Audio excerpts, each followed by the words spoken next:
Hey folks, this is Real Honesty with John Ritlin. I'm John Ritlin. This is a show called Rapid Fire. Basically, it's like my episodes that I used to do called Quick Takes. I'm just going to talk about various subjects for a minute or two and then move on. Show probably won't go more than 10 minutes, so I hope you enjoy them. I hope I can make this a bit of a running series, but rather than do one show per every single subject that I'm going to talk about here, I figure lump a few of them.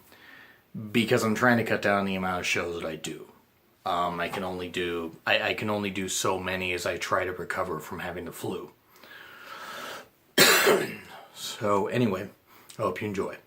Take a quick moment to talk about the passing of Chavo Guerrero Sr.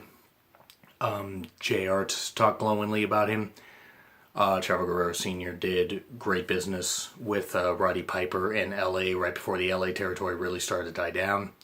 It helped put Piper on the map. Piper talked about in interviews that he's done, especially on his WWE DVD release. I believe this was released in 2005. It was a pretty good edition, 2005, 2006. But he talked about that, and him and Chavo had some good business. Chavo Guerrero Sr., very talented man, was able to even be part of current gen WWE, like as recently as 2004. When he was actually the oldest cruiserweight champion, and angle with Chavo Guerrero Jr., his son, obviously, and Jacqueline. So, R.I.P. Chavo Guerrero Sr. It's a shame that he died at 68, but at least he's no longer suffering. I believe it was liver cancer.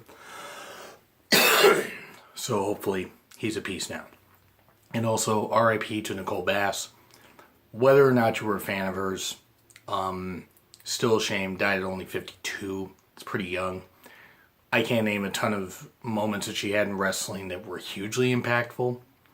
But she was part of a couple companies, WWE and ECW, in the 90s. And hopefully, whatever led to her death, I didn't actually hear what led to her death. Hopefully, she's at peace now. Now, moving on to Josh Matthews, calling himself in no uncertain terms, he basically called himself the best play-by-play man in the world. Oh, no one can go out there and do what I do. This kind of stuff. I am not saying that I can get out there and announce like Josh Matthews can. Hopefully I can. Hopefully I can do it better. I'm not saying that Josh Matthews is the absolute worst announcer that's ever existed. There are some that have really existed that are really shitty.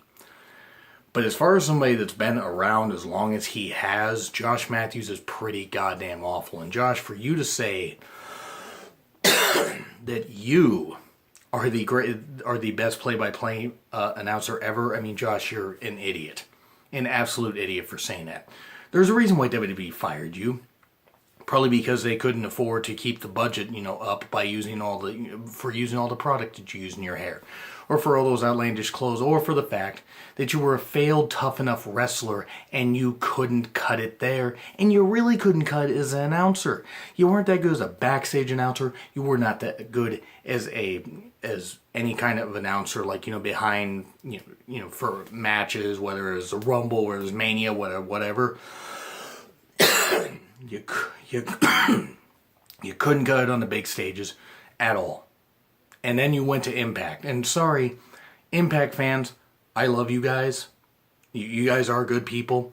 The Impact roster actually is stocked with some pretty good talent. But part of the reason that I can't watch Impact Wrestling as much anymore is because Josh Matthews is just an absolute charisma sucker. People want to say that Otunga can't announce, and I'll agree he's pretty flat. Josh Matthews overstates everything, talks about stuff that's trending for shows that have been in the can for at least 5 to 6 weeks.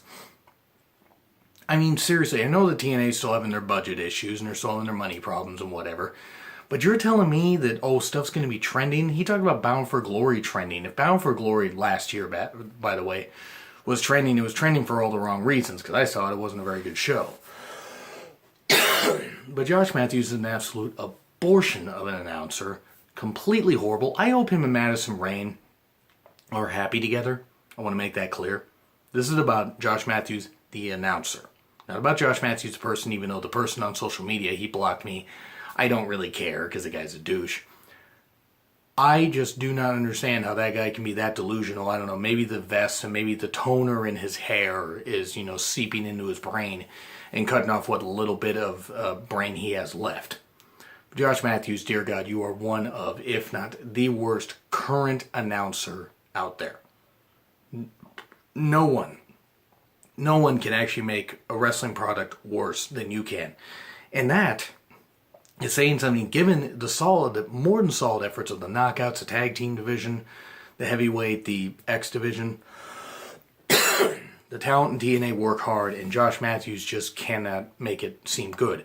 Pope is at least decent on commentary. Josh Matthews is absolutely horrible. So Josh Matthews, best play-by-play commentator, best play-by-play announcer, hell no. You don't even know what the hell you're doing. JR, who has massive health issues and has been doing this for a number of years, is still way better than you'll ever hope to be. Other people are way better. You could get Nash and Booker T back out there from their Main Event Mafia days, and they'd be better than Josh Matthews, because at least they were having fun. So no, Josh Matthews, you aren't even close to being the best wrestling announcer, out there today. You're not even close. Play-by-play, whatever. You're horrible. And I'm going to finish up with Kelly possibly inking a new 3-year deal with WWE. Some sources have said this is true, some have not. I'm going to go on the basis, what if it's true? I don't care. I'm not a fan of Kelly. I don't hate Kelly at all. I don't hate her as a person. I don't think she's bad or anything, but I didn't miss her when she left WWE. It's like when the Bellas left. I didn't miss the Bellas. I miss a lot of people when they left, and I just don't see the benefit of bringing Kelly back. I just don't. If she actually knows how to run the ropes properly this time, then okay. She was not a terrible wrestler, but she did not deserve to beat Beth Phoenix at Night of Champions 2011 in Beth Phoenix's hometown of Buffalo. Because that was ridiculous. But if Kelly's signed, if the other women are on board with it, the company's on board with it, and it works out, then fine. I'm personally not excited for it because I was never a Kelly fan. But that's just my take on it. So, good for her if it works. I'm personally not excited. Anyway, that's what I gotta say. So I hope you've enjoyed this. Do you agree? Do you disagree with what I said? Like, share, comment, and subscribe. My Twitter link is in the description. It's been Real Honesty with John Ritlin. I'm John Ritlin. I'll see you soon.